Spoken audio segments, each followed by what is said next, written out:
नमस्कार, आप देख रहे हैं दैनिक साथी हरियाणा। मैं हूं आपके साथ आपका साथी अमित विश्वकर्मा। साथियों, हरियाणा में अक्टूबर नवंबर माह में चुनाव प्रस्तावित है। ऐसे में तमाम पार्टी की ओर से पूरी ताकत झोंकी जा रही है ताकि सत्ता हासिल की जा सके। अभी वर्तमान की बात करें तो भाजपा सरकार में और लगातार दूसरी बार सरकार बनाकर तीसरी बार के लिए लगातार प्रयासरत है। वहीं कांग्रेस की ओर से भी लगातार हरियाणा मांगे हिसाब यात्रा निकाली जा रही है ताकि लोगों को भी जाकर अपना वजूद बताया जा सके और हरियाणा में वापसी की जा सके। वहीं इनेलो की बात कर लें, जेजेपी की बात कर लें, उनकी ओर से भी तमाम तरह के प्रयास किए जा रहे हैं। इसी कड़ी में इनेलो व बसपा का गठबंधन हुआ है। आखिर इनेलो व बसपा का गठबंधन क्या गुल खुलाएगा, इस पर आज चर्चा करेंगे। आखिर इसका जो हरियाणा की राजनीति है उस पर क्या असर पड़ने वाला है, क्योंकि अब वर्तमान स्थिति की बात कर लें, बसपा के पास हरियाणा में कोई भी विधायक नहीं है, उसका आंकड़ा 0 पर है। वहीं इनेलो भी बहुत अच्छी स्थिति में नहीं है, मैच एक विधायक है, वो भी उनके जो सबसे बड़े नेता हैं चौधरी अभय सिंह चौटाला। ऐसे में जो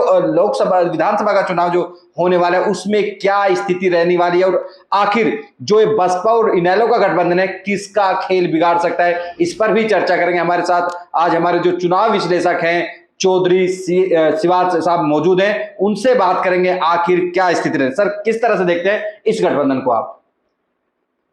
अमित भाई, सबसे पहले तो आपको बहुत बहुत धन्यवाद। इनेलो बसपा जो गठबंधन है, मुझे ये लगता है कि वो इस चुनाव में 30 जो सीट है 30 सीट पर ठीक ठाक असर डालेगा। जिनमें से कुछ सीट तो ऐसी होंगी जिन पे वो 10% या 10% से अबाव वोट लेगा, और मुझे ये लगता है कि 20 सीट पे लगभग वो अच्छी फाइट में रहेगा। लोकसभा में जो स्थिति थी वो तो कहीं ना कहीं उनकी जमानत जब्त हो गई तमाम उम्मीदवारों की। नहीं, लोकसभा में जमानत जब्त होगी वो ठीक बात है, लेकिन आपको एक बात और देखनी होगी कि सिरसा जो लोकसभा थी उसमें जो इनेलो का जो कैंडिडेट था राजवीर लोट, वो 92,000 से ऊपर वोट ले गया, यानी उनका वोट वहां पे है। इसी प्रकार अभय चौटाला जी कुरुक्षेत्र लोकसभा से 72,000 से ऊपर वोट ले गए थे। और लोकसभा का चुनाव एक अलग होता है और विधानसभा का चुनाव अब अलग होगा। कहीं ना कहीं राष्ट्रीय मुद्दों पर चुनाव लड़ा, वो अलग चुनाव था, ये चुनाव अलग है, बिल्कुल अलग ही वो होता है सारा। मैं आपको बताता हूँ सीट वाइज। क्या बीजेपी और कांग्रेस सबसे ज्यादा असर किसको डालेगा ये गठबंधन? यदि नहीं, नो डाउट ये तो सबसे ज्यादा नुकसान तो कांग्रेस का करेगा, क्योंकि कहीं ना कहीं जो बीएसपी वोटर है, एससी वोटर्स कहीं ना कहीं रिफ्लेक्ट नहीं, दोनों का वोटर ही जो है ना वो कांग्रेस का है। इनेलो का जाट वोटर है, बसपा का एससी वोटर है, तो वो तो सीधा सीधा डायरेक्ट जो नुकसान है वो कांग्रेस का ही होगा। और जो लोकसभा में जो एक गठजोड़ दिखाई दिया जाट और एससी का, वो कहीं ना कहीं सीधे सीधे इनेलो के साथ जो गठबंधन है उसका असर सीधा हाँ, ये नहीं, मैं कांग्रेस का वोटर था ना दोनों जी। और दोनों में ही अगर डिवीजन होगा तो कांग्रेस का सीधा सीधा नुकसान होगा। और मुझे ये लगता है कि कुछ सीट में तो बहुत अच्छा वो करेगा। फिर आपको एक बात और समझनी पड़ेगी, कुछ सीट ऐसी जो बहुत नैरो मार्जिन से रिजल्ट होता है, मतलब 500, 700, 1000, 2000, तो उन सीट पे पूरा समीकरण बदल जाता है। उन सीट पे अगर ये 5% वोट भी ले गया या 10% वोट ले गया तो समीकरण बदल जाएगा। अब मैं आपको लोकसभा वाइज बताता हूँ कि किस सीट पे इनका ज्यादा असर होगा जी। सबसे पहले बात करते हैं अम्बाड़ा लोकसभा की। अम्बाड़ा लोकसभा में नारायणगढ़ सीट, पहली सीट नारायणगढ़, जहां ये 10% वोट या 10% से ज्यादा लेगा।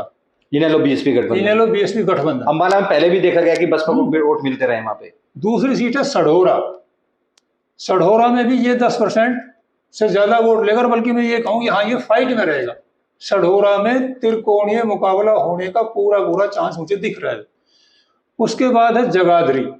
जगाधरी में इनकी परफॉर्मेंस बसपा की हमेशा बढ़िया रही है। ये जो सीट मैं बता रहा हूँ ये यहाँ बसपा का जोर रहा है। और चौथी सीट है यमुनानगर। यमुनानगर में इनेलो का जोर है। तो यूपी से सटा हुआ इलाका भी है नहीं, यमुनानगर में जो है ना दिलबाग सिंह जी पिछली बार भी थोड़ी सी वोट से आ रहे थे, जो कि अभय चौटाला जी के संगी है, और अगर इनका गठबंधन होता तो ये सीट इनेलो जीत जाती। अब बात करते हैं कुरुक्षेत्र लोकसभा की। कुरुक्षेत्र में शाहबाद की सीट है, दूसरी पिहोवा है, तीसरी पुंडरी और चौथी कलायत। उसके बाद करनाल लोकसभा में घरुंडा, दूसरी असंध, जिन पर इनका प्रभाव पड़ेगा मैं बताऊंगा, फिर आपको जरूर बता दूं। फिर है सोनीपत लोकसभा। सोनीपत लोकसभा में सफीदों और दूसरी जींद और तीसरी जुलाना। फिर है सिरसा लोकसभा। सिरसा लोकसभा में ये गठबंधन सबसे ज्यादा असर डालेगा, क्योंकि यहाँ इनेलो की बहुत अच्छी पकड़ है। सिरसा में पहली सीट है रतिया, दूसरी नरवाड़ा, तीसरी फतेहाबाद, चौथी डबवाड़ी, पांचवी रानिया, छठी सिरसा, सातवीं एलनाबाद, आठवीं कालावली, ये सीट है। एक बात मैं और कहूंगा, मुझे ये लगता है कि शिरोमणि अकाली दल और बलराज कुंडू ने जो अपनी पार्टी बनाई है समाज सेवी, वो दोनों भी इसमें शामिल होंगे ही होंगे। तो कहीं ना कहीं सिरसा में तो तमाम जो सीट्स हैं वहीं कहीं ना कहीं ये फाइट में रहेंगे। हाँ, इनेलो और बस्ती, टोहाना को छोड़ देते। टोहाना भी रहेगा, लेकिन टोहाना में इतना वो नहीं रहेगा। अब बात करते हैं महेंद्रगढ़ भिवानी की सीट है अटेली। यहाँ पे पिछली बार बसपा जो थी वो रनर अप थी, यानी सेकंड नंबर पे थी। हाँ, सेकंड नंबर पे थी अतरलाल जी, और मुझे लगता है टिकट उन्हीं को मिलेगा, 2 नंबर पे थी। तो यहाँ कहीं ना कहीं अटेली में फाइट। हाँ, और कालावली में जो ना शिरोमणि अकाली दल 2 नंबर पे था। पिछली बार भी बसपा 2 नंबर पे रही है 2 जगह, एक अटेली और एक असंध। असंध में 2 बार पिछले 2 चुनाव में रनर अप रही है बसपा, लगातार वहां पे वोट ले रही है। हाँ। अब बात करते हैं अपने गुड़गांव लोकसभा की। गुड़गांव में सोहना की सीट और दूसरी सीट है पुल्हाना। फिर आती है फरीदाबाद लोकसभा।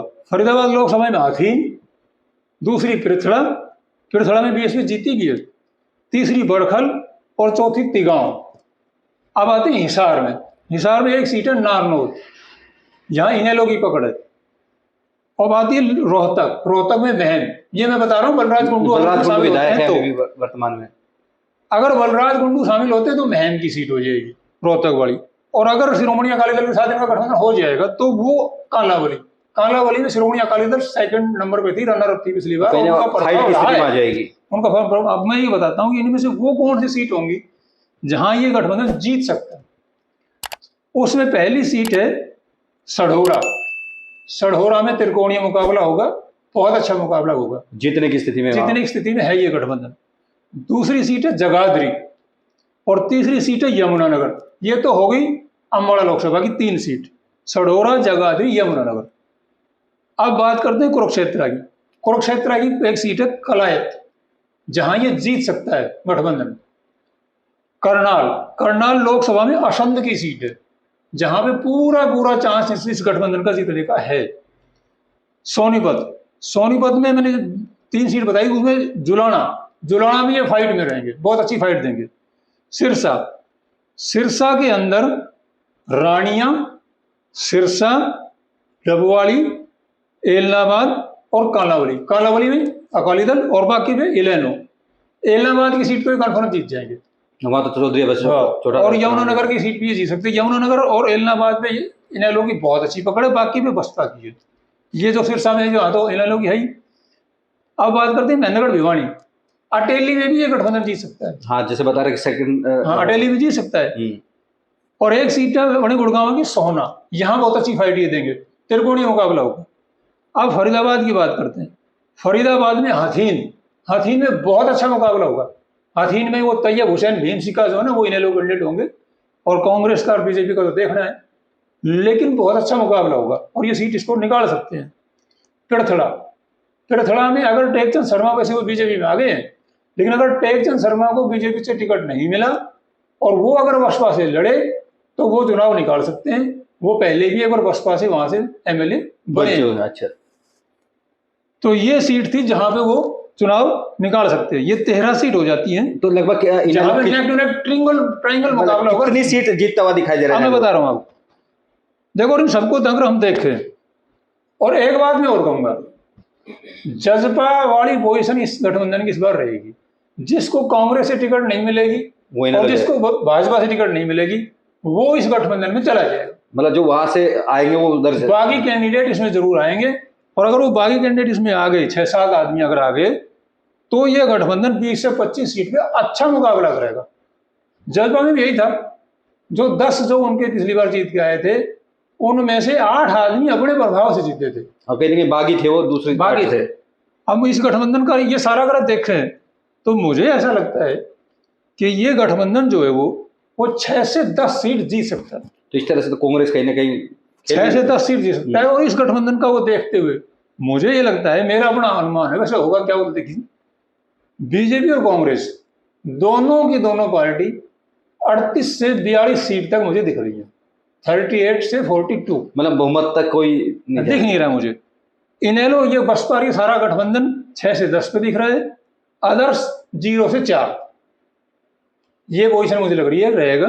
अब इसमें एक बात और है, ये जो मैंने 30 सीट बताई है, इन 30 सीट में पिछली बार कांग्रेस जो है वो 1 2 3 4 5 6 7 सीट जीती है इन 30 में से। 30 में 7। हाँ, और अब जो ना मुझे लगता है कि मुश्किल से कांग्रेस जो है ना वो 10 सीट जीत सकती है, क्योंकि ये ट्रायंगल होता है, ट्रायंगल होते ही बीजेपी जीत जाएगी। अगर इसमें 10 सीट निकली तो 30 सीट तो खत्म हो गई, 30 में से 10 कांग्रेस को मिली, और 12 सीट और हैं जहां कांग्रेस बहुत कमजोर है, तो ये 42 सीट होगी, बच गई 48 सीट। 48 सीट में अगर हम 30 भी कांग्रेस की मान ले तो 30 और 12 42 हो रही है। अब मैं आपको वो बता दूं सीट जहां कांग्रेस बहुत कमजोर है, मतलब कहीं ना कहीं चैलेंज है कांग्रेस हाँ, के लिए, जो बहुत- 65-70 की जो बात कर रही है वो। पिछले 5 चुनाव में कांग्रेस वहां पे बहुत कमजोर रही है, पिछले चुनाव में भी दूसरे नंबर पे भी वहां कांग्रेस नहीं रही, वो सीट में आपको बताता हूं। एक सीट तो अम्बाला कैंट जहां बहुत कमजोर रही है, हाँ, अनिल विज साहब हाथ से दूसरी लगातार। सीट है यमुनानगर जहां बहुत कमजोर कांग्रेस रही है, तीसरी सीट है नीलोखेड़ी, चौथी है इंद्री, चौथी सीट इंद्री, पांचवी सीट है पानीपत ग्रामीण, छठी सीट है जींद की, सातवीं है हांसी, और आठवीं है बरवाड़ा, नौवीं है भिवानी, 10वीं सीट है अटेली, 11वीं है नारनौल, 12वीं है नांगल चौधरी, 13वीं है पटौदी, 14वीं सीट है बादशाहपुर, और 15वीं सीट है गुड़गांव, और 16वीं सीट है सोना। ये 16 सीट है जहां पर कांग्रेस पिछले 5 चुनावों में 3 लोकसभा और 2 विधानसभा के चुनावों में बहुत कमजोर रही है। तो ये जो मुझे अब एक बार 2014 से पहले जो बादशाहपुर थी वो तो राव धर्मपाल वहां से एमएलए थे।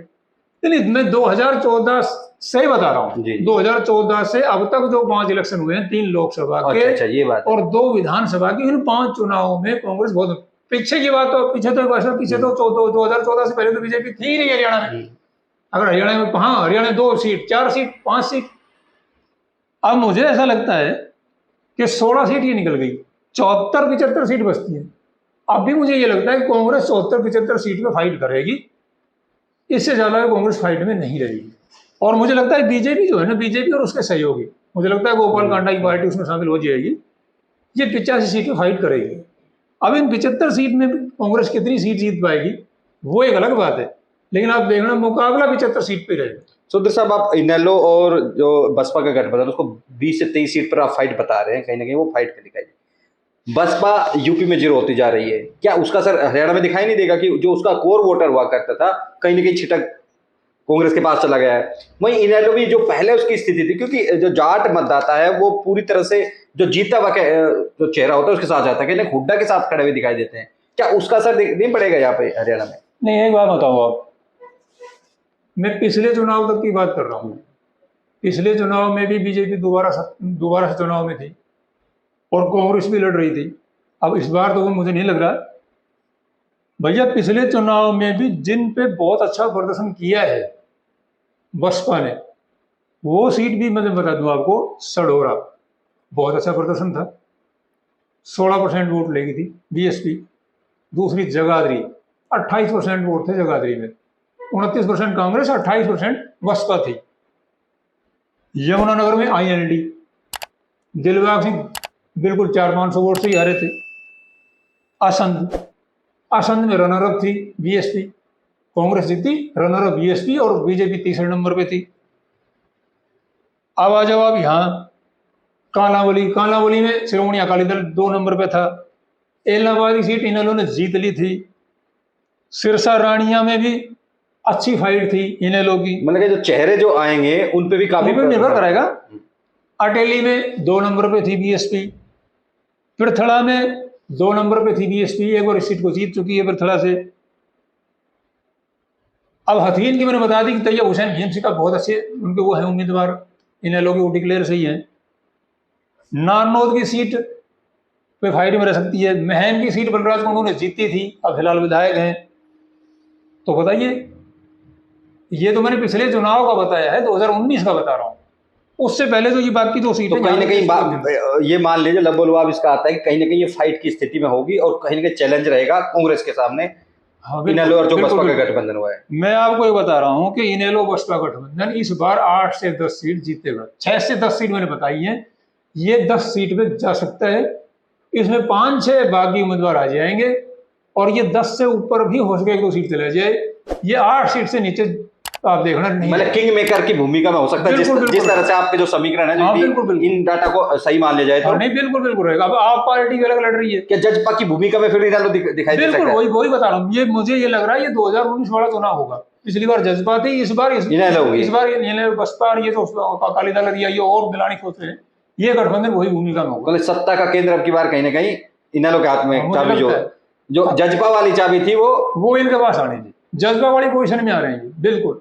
पिछली बार जजपा की तरफ लोग बढ़ रहे थे, इस बार जजपा की मैं पहले भी कह चुका हूँ आपको कि जजपा की कोई टिकट लेना पसंद नहीं करेगा, वो निर्दलीय लड़ लेगा, जजपा की टिकट पे नहीं लड़ेगा, क्योंकि उसको जजपा से इतना भेदभाव क्यों आप? नहीं, मैं भेदभाव नहीं, मैं तो जो स्थिति मुझे दिख रही है बता रहा हूँ। मुझे दुष्यंत जी मेहनत कर रहे हैं, किसी से कोई लगाव नहीं, कोई भेदभाव नहीं है। बात ये है मतलब लोगों को ये लग गया कि जजपा की टिकट ली चुनाव हार जाएंगे, इससे बढ़िया तो निर्दलीय लड़ लेंगे। रिवाइव तो कर सकते हैं ना, भी लोकसभा में बुरी हार हुई वो मान सकते हैं, रिवाइव नहीं, इस बार नहीं होगा। 2029 में हो सके जजपा बड़ी अच्छी उसमें परफॉर्मेंस में आए, लेकिन इस बार तो जनता को ये हो चुका कि जजपा को वोट नहीं देंगे।